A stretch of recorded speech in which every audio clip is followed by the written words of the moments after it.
Where did it all go wrong for Sentinels? North America's Golden Boys came into VCT champions with a point to prove. They'd won Masters Reykjavik with a full bye to spare, but dropped the spike in Berlin to give up their place and their title as North America's best side to Team Envy. With a world-class shot caller in Shazam, an outstanding controller Sentinel core with Zombs and Dapper, and the Canadian headshot hotshot 10s ready to pop off, this was supposed to be Sentinels at their most dangerous. But their World Championship dream has very quickly turned into a nightmare, and courtesy of a resurgent Team Liquid and a fired up Crew Esports squad, Sentinels are on the plane home before the playoffs have even got their boots on.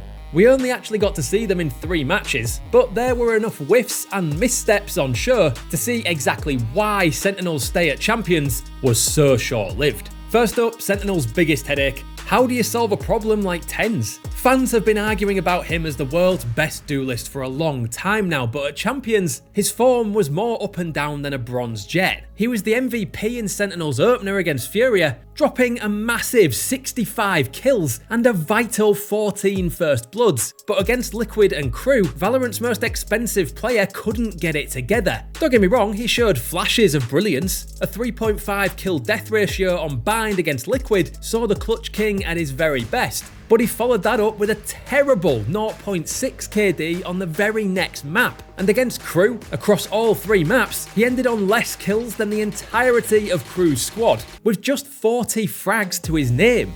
It wasn't all his fault, far from it really. And 11 first bloods is testament to the impact he was trying to have. But when TenZ underperforms, so do Sentinels. But even worse than TenZ leaving his shooting gloves back at the hotel room was Sentinels' complete lack of ability to build on the strong starts they had. Even Brazilian unfancied underdogs Furia managed to take a map from Sentinels as they struggled to defend on Breeze, but at least they won that match in the end. Against Team Liquid, North America's top team sailed into a first half lead on Breeze, dropping only 4 rounds before half time. Yet somehow, Liquid bounced back, demolishing any semblance of Sentinels' composure before Zombs was forced to grab his team by the mouse and keyboard and clutch out a 1v3 just to get overtime, which they lost. Sure, Sentinels went on to dominate map 2 on Bind, but that's as good as their home map, and they can't rely on it to bail them out of trouble forever. Once Liquid got Sentinels onto Split, a map they hadn't played since losing to Envy, they were honestly there for the taking, whiffing the final exchanges and losing 5 rounds on the bounce to drop into the elimination match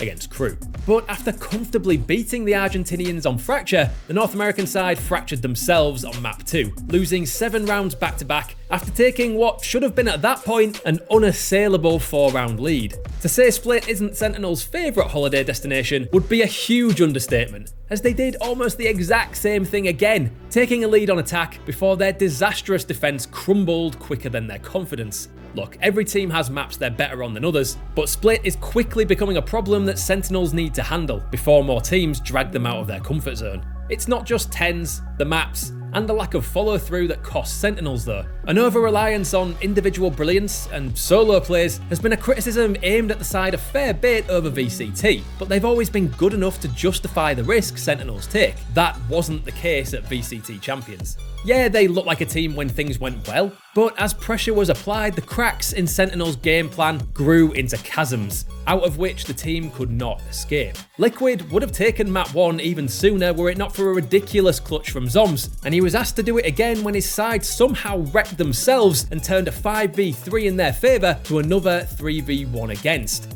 Zombs couldn't and shouldn't have been required to clutch it again. They did manage some level of team performance in map 1 against Crew, Shazam and Sick bringing an exceptional Breach Sky combo that, working with Dapper's Killjoy, smothered any Crew attempt to retake. But from then on, it was the same old reliance on individual clutches, or lack of them in this case, that really cost them. All that said, you can't take anything away from Team Liquid or Crew Esports.